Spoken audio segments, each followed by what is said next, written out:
Hello दोस्तों, आपका मेरे चैनल में स्वागत है। आज हम बात करेंगे कार्तिक मास की कथा। आइए हम सुनते हैं कार्तिक मास की कथा। एक नगर में एक ब्राह्मण दंपति रहते थे।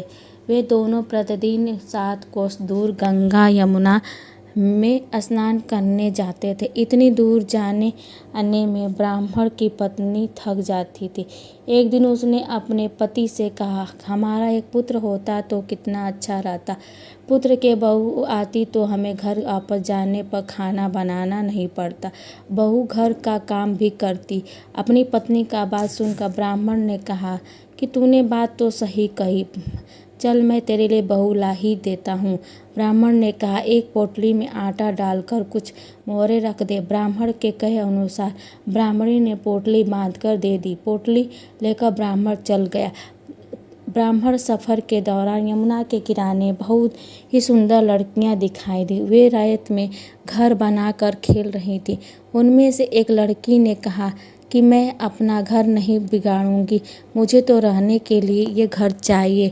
लड़की की बात सुनकर ब्राह्मण मन ही मन सोचने लगा कि बहू बनाने के लिए यही लड़की उचित है। जब वह लड़की जाने लगी तो ब्राह्मण भी उसके पीछे पीछे उसके घर तक चला गया। वहां जाकर ब्राह्मण ने उस लड़की से कहा, बेटी कार्तिक मास चल रहा है, इसलिए मैं किसी के घर खाना नहीं खाता। मैं अपने साथ आटा लेकर आया हूँ। तुम अपनी माता से पूछो कि क्या वो मेरे लिए आटा छानकर 4 रोटी बना देगी। यदि यह वह मेरा आटा छानकर रोटी बना देंगी तो मैं रोटी खा लूँगा। लड़की ने जाकर अपनी माँ से ये सारी बात बताई। माँ ने कहा, उचित है, जाकर ब्राह्मण से देव से कह दो कि वह अपना आटा दे दें, मैं रोटी बना दूँगी। जब वो आटा छानने लगी तो आटे में मोहरें निकली। वह सोचने लगी कि जिस आटे में इतनी मोहरें हैं उसके घर में कितनी मोहरें होंगी। जब ब्राह्मण खाना खाने बैठा तो लड़की माँ ने कहा, ब्राह्मण से पूछा, क्या आपका कोई लड़का है और क्या आप उस लड़के की सगाई करने जा रहे हो। यह सुनकर ब्राह्मण ने कहा, मेरा लड़का तो काशी में पढ़ने गया हुआ है। लड़की की यदि तुम कहो तो खांड कटोरे से विवाह करके तेरी बेटी को अपने साथ ले जाऊं। लड़की की माँ ने कहा, ठीक है ब्राह्मण दे। इस पर लड़की की माँ ने लड़की की खांड कटोरे से शादी करके ब्राह्मण के साथ भेज दिया। ब्राह्मण ने घर आकर कहा, रामू की माँ दरवाज़ा खोलकर देख, मैं तेरे लिए बहू लेकर आया हूँ। ब्राह्मण की पत्नी भीतर से ही बोली, हमारे यहाँ तो कोई बेटा नहीं न बेटी है, तो बहू कहाँ से आई। दुनिया ताने मारती थी, अब आप भी मारने लगे। ब्राह्मण ने कहा, तू दरवाज़ा खोलकर तो देख। जब ब्राह्मणी ने दरवाज़ा खोला तो सामने बहू को खड़ी। उसने बहू का स्वागत किया और आदर सत्कार से अंदर लाई। जब ब्राह्मण अपनी पत्नी के साथ नदी स्नान करने जाता तो पीछे से बहू घर का सारा काम करके खाना बना कर रखती थी। वह उनके कपड़े भी धोती थी। रात को हाथ पैर भी दबाती थी। इस तरह बहुत दिन बीत गए। ब्राह्मणी ने अपनी बहू से कहा था कि कभी भी चूल्हे की आग मत बुझने देना और मटके का पानी खत्म मत होने देना। परंतु एक दिन चूल्हे की आग बुझ गई। यह देखकर बहू घबरा गई और भागी अपनी पड़ोसन के पास गई और कहा कि मेरे चूल्हे की आग बुझ गई है, मुझे थोड़ी सी आग चाहिए। मेरे सास ससुर सुबह 5 बजे से गए हुए हैं, वह थके हुए घर आएंगे, इसलिए मुझे उनके लिए खाना बनाना है। यह सुनकर पड़ोसन ने कहा, तू तो बावरी है, तुझे यह दोनों मिलकर पागल बना रहे हैं। इनके कोई पुत्र नहीं है, ये निसंतान है। बहू ने कहा, नहीं ऐसा मत बोलो, इनका बेटा तो बनारस काशी में पढ़ने गया हुआ है। इस पर पड़ोसन ने कहा कि ये तुझे झूठ बोलकर लाए हैं, मेरी बात सच मान, इनके कोई बेटा नहीं है। अब बहू पड़ोसन की बातों में आ गई और कहने लगी, अब आप ही बताओ मैं क्या करूं। पड़ोसन ने कहा, क्या करना है, तब तुम्हारे सास ससुर आए तो जल्दी रोटियां बना कर देना और बिना नमक की दाल बना कर देना। खीर से करछी दाल में और दाल की करछी खीर में डाल देना। पड़ोसन ने उसे अच्छे से सिखा पढ़ा लिया। फिर जब उससे सास ससुर आए घर तो उसने न तो उसका आदर सत्कार किया, न ही उनके कपड़े धोए। जब उनके सास ससुर खाना खाने को मांगा तो सास बोली, बहू आज यह रोटियां जली हुई क्यों, वो दाल भी अलूनी है। तब बहू ने पलटकर कहा कि एक दिन ऐसा खाना खा लोगे तो कुछ बिगड़ नहीं जाएगा। सास ससुर को खरी खोटी सुनाकर वह फिर से पड़ोसन के पास गई और बोली कि अब मैं क्या करूं। पड़ोसन ने कहा, अब तो सातों कोठों की चाबी मांग ले। अगले दिन जब भी स्नान करने के लिए जाने लगे तो बहू अड़ गई कि मुझे तो सातों कोठे की चाबी चाहिए।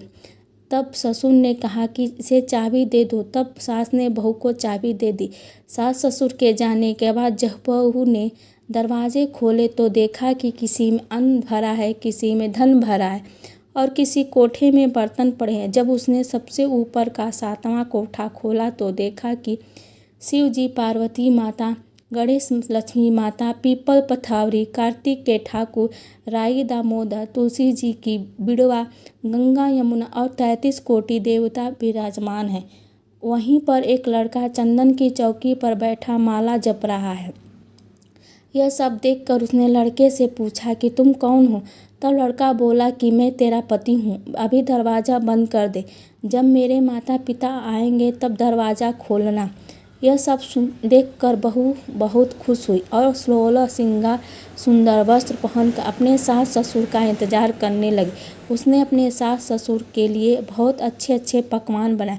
जब उसके सास ससुर घर आए तो उसने उनका आदर सत्कार किया, प्रेम पूर्वक खाना खिलाया और हाथ पैर दबाने लगी। पैर दबाते दबाते बहू ने कहा कि माँ, आप इतनी दूर गंगा यमुना स्नान करने के लिए क्यों जाती हैं? आप थक भी जाती हैं तो इसलिए आप घर पर ही स्नान क्यों नहीं करती हैं?